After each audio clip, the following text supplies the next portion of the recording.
Sure. You try it out. No. These you just the fuel injector things. You just throw in gas. Yeah, absolutely. I'm not sure about the sequel one, but definitely the clean flow. Okay, because I forgot my glasses. I can't read it. Definitely. Thank you. Absolutely.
Kaibigan, narito ako sa Princess Auto sa East Gwillimbury, Ontario.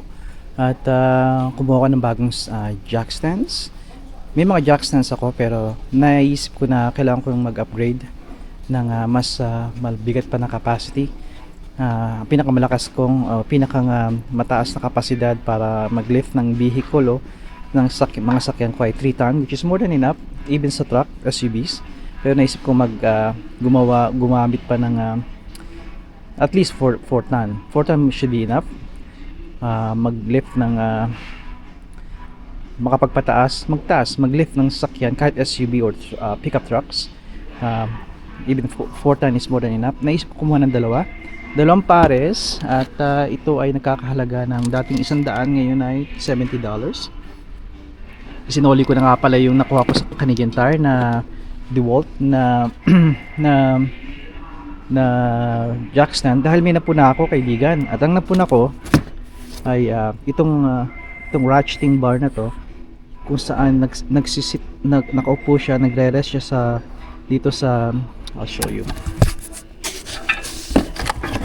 Ito, kaibigan, ay barely na nakaupo siya. Itong dulo na to, nakaupo siya dito. Ito kasi yan Diyan, dulo lang niya. Yun ang problema.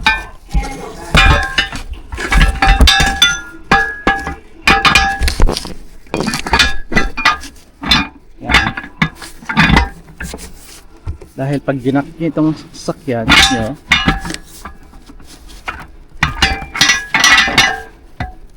yan, naka-jack na siya. Kung saan siya nakaupo dito sa plate nitong locking mechanism na to, hindi siya nasa dulo siya, nasa pinakang-dulo siya. Dulong-dulo siya. At ayoko noon, delikado yun, kaibigan.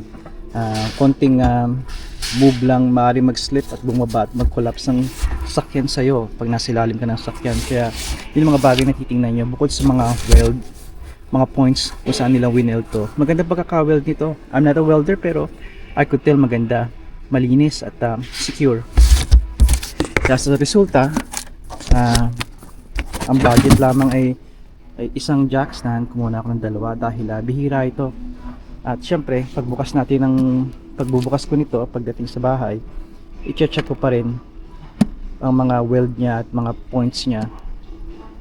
Kung may mga defects, yun ang laging gagawin dahil dito nakasalalay. Ito nag-hold.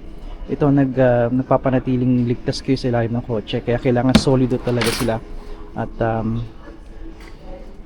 maayos. Kaya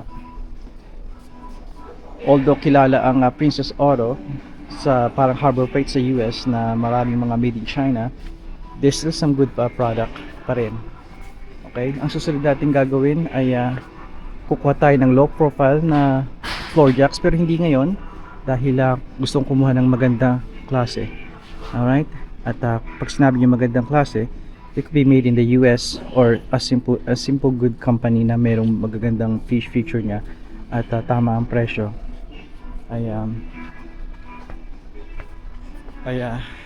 Minsan kailangan mo maghintay Okay, kaibigan, dito na lamang muna at hanggang sa muli, padayon. Merry Christmas, maligayang Pasko sa inyong lahat. Merry Christmas, kaibigan ko.